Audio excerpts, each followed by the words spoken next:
আরে কি ব্যাপার মুকলেশ ভাই, আপনারা আমাকে সামনে থেকে ভাতের প্লেট নিয়ে খাওয়া শুরু করছেন কেন? খিদে লাগছে তাই খাইতেছি। ওই বেটা, তোর যদি খিদে লাগে বাড়িতে যায় রান্না বান্না করে খা। আমার বাড়িতে এসে জামাই বউ মিলা আমার খাওন খাইতেছস কেন? সমস্যা কি? আমি কি বাড়ির মধ্যে এতিমখানা খুলে বসছি? কারণ আপনি আমার দোকান থেকে বাকি নিয়ে বাকির টাকা দেন নাই, এই জন্য আমি বাড়িতে কোনো বাজার করতে পারি নাই, তাই আমার বউ কোনো রান্না বান্না করতে পারে নাই। এই জন্য সিদ্ধান্ত নিয়েছি এখন থেকে 3 বেলা আপনার বাড়িতে খামু। শুধু খামো না, আমরা এখন থেকে আপনাকে বাড়িতেই থাকবো, এই বাড়ি ছেড়ে কোথাও যাবো না। এসব কি করছেন ভাবি? আমাকে বাড়িতে থাকবেন মানে? ঠিকই কইতেছি ভাবি, শুধু আপনাকে বাড়িতে থাকুমই না, আপনি যে সুন্দর সুন্দর শাড়ি চুড়ি এগুলো পরেন না, এগুলো সব আমি আপনার থেকে নিয়ে ব্যবহার করবো। আর বারেক ভাই, আপনার শার্ট প্যান্ট কিন্তু আমি পরুন, আমার আর আপনার শার্ট প্যান্টের সাইজ তো একই। আর এখন থেকে আমাকে হাত খরচ, পকেট খরচ, আমার বইয়ের খরচ সব কিন্তু আপনি দিবেন। মুকলেশ ভাই রে, পাগলামি করছিস না, পাগলামি করছিস না ভাই। আমার কয়টা দিন সময় দে, আমার হাতে টাকা আসলে তোর বাকির টাকা আমি পরিশোধ করে দিই। না না, বাকির টাকা দেওয়ার কোনো দরকারই নাই। আমরা আপনাকে বাড়িতে থাকুম, খামু, জামা কাপড় পরুম, সমস্যা কি? সমস্যা অনেক কিছু। আমরা জামাই বউ এক লগে থাকি, আপনারা আমাকে লগে থাকবেন কেন? ওই বাদেমার ঘরে বাদেমা, তুই ওগো দোকান থেকে বাকি খাইতে গেছস কেন? ওগো তার যত টাকা আছে পাওনা টাকা সব দিয়া বিদায় কর। বাবা রে, ও ঘরে যে টাকা দিমু, আমার হাতে তো এখন কোনো টাকা পয়সা নাই। ও টাকা নাই? তাহলে খুব ভালো হয়েছে, পারবেন আমরা কয়েকদিন এই বাড়িতে বেড়াতে পারুন। পারবেন, তোমার কি খাওয়া দাওয়া হয়েছে, পেট ভরছে? ঠিক আছে, তাহলে চলো, বাবির রুমে বড় একটা টিভি আছে, টিভি দেখি আর একটু রেস্ট করি, আসো। আরে মুকলেশ, ভাবি ডাইল খায় না, ডাইলে আর দিস। হ্যাঁ মুকলেশ, আর ভাই মুকলেশ।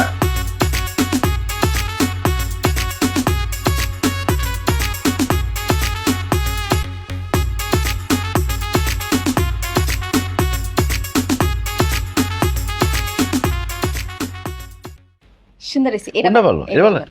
এইটা সুন্দর, এটা এটা বলুন, হ্যাঁ। মানাইব। আরে মুকলেশ, তুই আমার শার্ট নিছিস কেন? আরে শার্ট পরুম, অসুবিধা কি? এই শার্টটা সুন্দর আছে, আমি পরুম।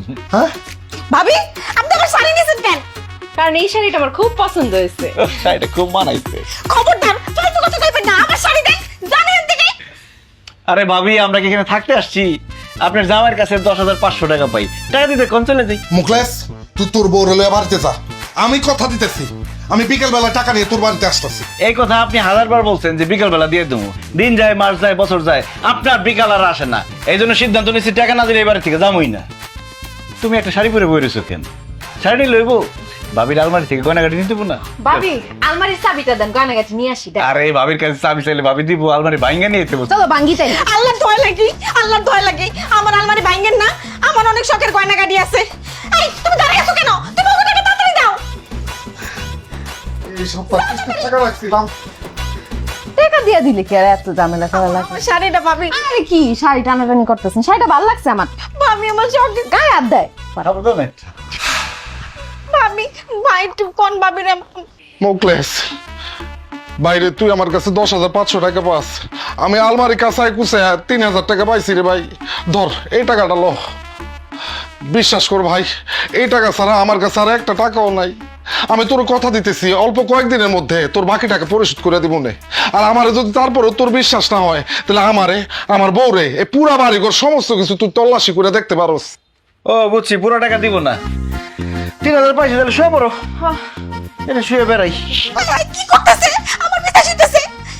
এই দাঁড়িয়ে আছো কেন তুমি? আমি জানি তোমার কাছে টাকা আছে। তুমি যাও, কিপটামি করবে না, টাকা দিয়ে দাও। ঘরের শত্রু ভীষণ। বাকি খাইবার সময় মনে থাকে না। ওরে আমার বিশ্বাস করতে মন শুরু করছে। এমন করো না কেন? আরে কোথায়? ওঠেন। আরে তারপরে ওঠ। ও টাকা আনছে, আরে হ্যালো, টাকা আনছে। টাকা লয়েছি ল, এখানে 4,000 টাকা আছে, বাকিটা পরে দিব নে। আচ্ছা চলো চলো। আচ্ছা ঠিক আছে, 7,000 পাইলাম, 3,500 যদি সময় মতো না পাই আবার বেড়াইতে এসে পড়ো। হ্যাঁ আইস। একটা শার্ট নিয়েই যাই। এই না, এই কোনো শর্ত হবে না। স্যার, লয়ে যাইতাছে আবার। অত ভালো শাড়িও না।